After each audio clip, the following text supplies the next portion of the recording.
Hello everybody, this is Andy again for the second part of the Gravit poster design.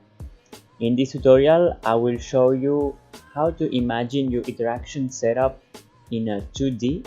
So we will look at the top and side views, how to make them using Gravit, and we will also incorporate some human scale reference to know how big is gonna be your setup and how people are gonna interact with it. And as always, I will show some reference and inspiration. For example, this first project that I find on Behance, I really liked the style, very simple, vector graphics, also showing the human scale and the proportion of the project. And also a second project also find on Behance, more simple approach on how to make the 2D and side views like kind of like very geometric and simplistic with some measurements and the name of the elements inside the project. Let's have a quick look at all the different styles you might be using to create your 2D representation. For example, I will use vector drawing, but imagine you're very good at hand drawing and making sketches. You could use that as your main illustration tool and to show how your setup is gonna be. Two other ways we could do that will be to create a collage, and I will show how to work with images in Gravit a little bit, how to make a mask for some images so you can combine them together. And if you're really motivated, you could even do a scale model of your interactive project. It could be done simply with paper and scissors and then photographed. Remember that you can also find more references in the assignment documents shared by your teachers. So let's get started. I imagine for my project that I'm gonna have some stand with a screen attached to it, some audio elements via some headphones, and also some kind of object that will have maybe an accelerometer or maybe a gyroscope that people will move around, like this image with this finger accessory. I also took some pictures of myself in the position that I thought people were going to use my project. Make a picture of yourself with your phone. It doesn't have to be a high quality camera. You just want the silhouette. Let me start by deactivating the multi-page mode on the left menu, so my computer doesn't have to work so hard to show me all the documents and images I have. I'm also gonna block my image layer so it doesn't move around while I'm working. And I'm gonna proceed to trace my silhouette using the pen tool. So I can click and drag and just follow the contour of my body. At this point, I'm gonna speed up the process, and as you can see, I'm doing this quite fast and rough for the demonstration purpose, but obviously you will spend more time doing this more neatly and more accurately than I am.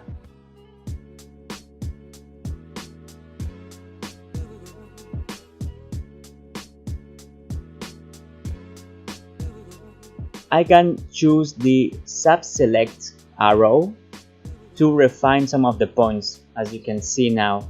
So some of the points were not very aligned. I can move the point itself or move the handles so the contour is more accurate.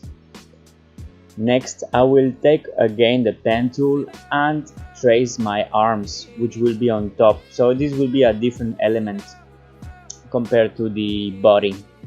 And I will also trace some of the details, for example, my shirt lines, my hairline. I will add my eyes, I will add the mouth and a nose, and just some details so it looks a bit better. You could also keep it very simple, just a silhouette, or you could make your human, or you could make the person look very realistic if you spend some more time to it, adding like even shadows, colors of the shirt, and so on, so on, a little bit like you did for your birthday poster assignment.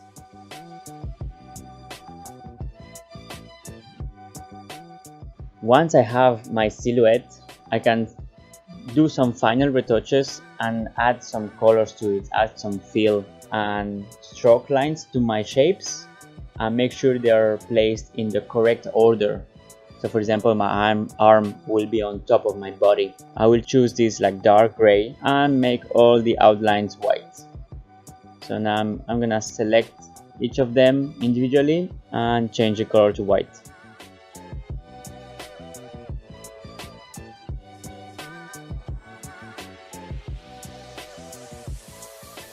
As you can see, I clicked on that background arm and I right click on it, arrange, send backwards. So now it will appear correct. I'm duplicating my shape just to show you how it would look like in a more simple way without the details inside. And this could be also a viable way just to have the contour of your body. However, I think it looks a bit better with some more details, so I will keep it with the lines inside.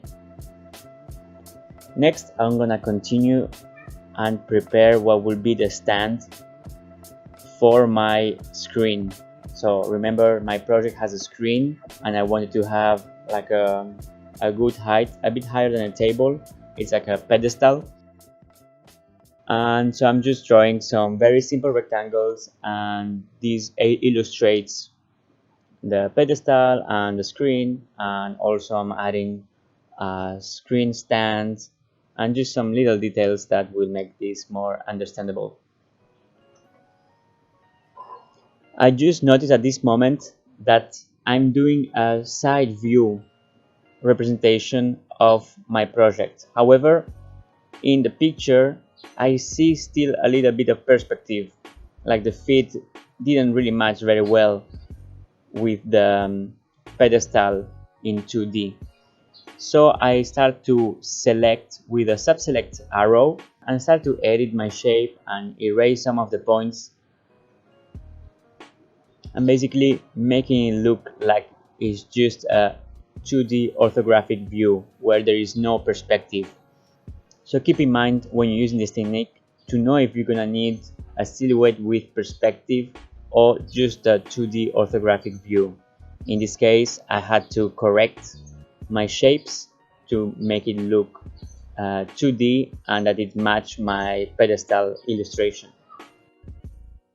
Notice that I'm organizing my layers in folders. This is very important because I was getting a bit confused with all these lines, so it will make it much more easy to put each of these lines and elements in different folders representing different objects.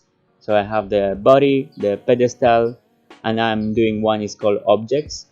In this object, there's gonna be the main interactive objects of my projects. So in this case, I'm drawing the headphones on top of my head in red, so they're very visible, they pop, and you notice it's an important element.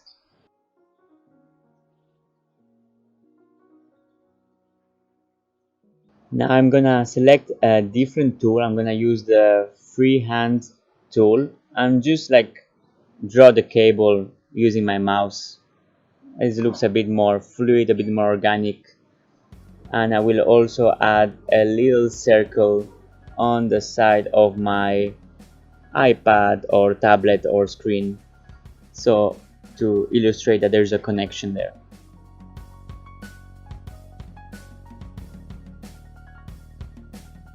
Remember, I'm doing this quite fast as a demonstration purpose, but you could spend much more time refining your design and your drawing to make it look as good as you want. Next, I'm drawing a little handle with a ball where I think I have some sensors like the accelerometer, and I decided to make it look like a maraca. Notice when I combined the two objects together, I had to click on the icon convert to path so I can edit this new formed shape. Then I could edit the points using the subselect tool and round the bottom corners of the ellipse.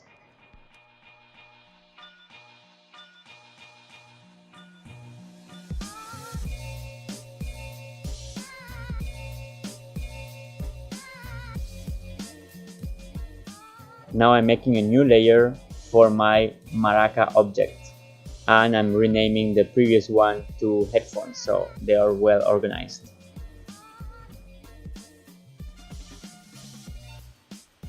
Next, I'm gonna speed up a bit the process since it's just about making new elements. Now I'm making the Arduino box that will be behind my screen. So just illustration all the connections, all the things that will be in place for my exhibition, for example. And yeah, it's just like making sure all the details are there and it's well represented. When played back simultaneously on two separate systems, the sounds are blended together to achieve a new dimension in sound impossible to. Next, I'm gonna add some dimensions by adding a vertical line, and I want this line to have arrows. So in the right menu, next to borders, there is this little icon which indicates me more options. When I click on it, I can see I have now different options, start and end arrow. So you can scroll through these and see if you want a line, a circle, or an arrow at the end. So this is a very easy way to make a line with two arrow ends at the end. And so this will be perfect to create a new dimension. Next, I duplicate the arrow and create a little text box for the dimensions of my pedestal. In this case, 40 centimeters by 90 centimeters.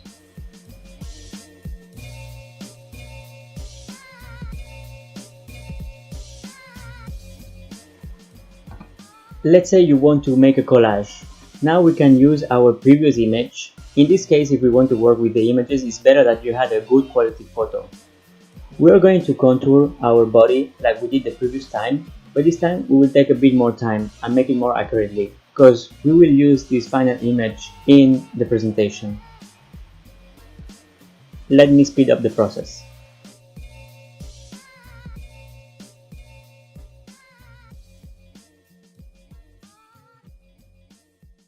Select both the path and the image, right click and select Mask with Shape. There we go, now we have the image masked according to the path we did previously. We can now use it instead of the silhouette and see how it looks. Also make sure to organize your layer so that the human image is below the interactive elements of your project. Also notice that I add some caption text with some arrows pointing at the different elements and explaining what they are. Finally, I will show you how I create a little illustration showing the action performed by visitors or users interacting with my project. In this case, instead of doing a picture of myself, I went and looked online for a picture that suited me. Since I was using a maraca for my motion sensor, I just had to Google maraca and hand on Google. Luckily, I found exactly what I needed for. Next, I proceeded to create the contour exactly as we did before and creating the shapes using my pen tool. Since we already know how to do that, I will speed up the process.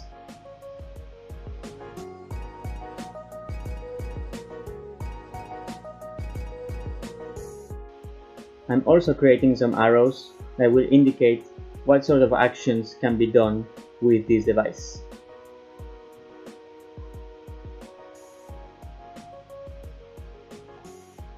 I add a title. In this case, we want to shake the maraca. Shake, shake, shake.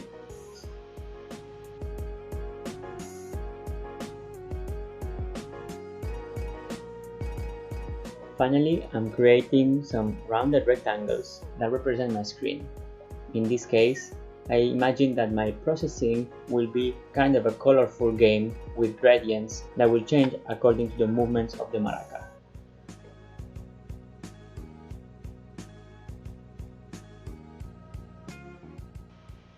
Okay, so we did 2D representation of the top view, side view, and also of the actions that we will perform. Next, in the Gravit poster design part 3, I will show you how to make a 3D representation of your interaction setup. we will talk about perspective and orthographic views at 30 degrees or 45 degrees. I will show you how to integrate Tinkercad images, and after that I will also show you how to integrate all of these elements that we just created into the final poster. See you next time.